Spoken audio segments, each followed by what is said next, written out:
মসজিদে টাকা না দিছেন 30,000, কিন্তু 30 লাখ টাকা দিয়ে আপনি সুদের ব্যবসা করেন। এই বাটফা কি এর সওয়াব? আরাম খোর সওয়াব কিসের? আবার সওয়াব তোমার আব্বাই দেয়। সুদ খোরের 1 টাকায় কোনো নেকি হয় না, 1 টাকায়ও না। ফ্যান হয় নেকি হয় না, টাইলস হয় নেকি হয় না। নেকি ইমাম সাহেব দেয় না, ইমাম সাহেব শিক্ষা দিলে হইতো না।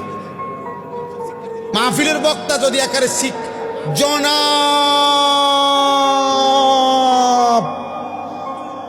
অমুকে অমুক 30,000 মার হাবা, হাবারে মার, জাফারস মার, তারে টেহা দিল কেন? মার কন্যা।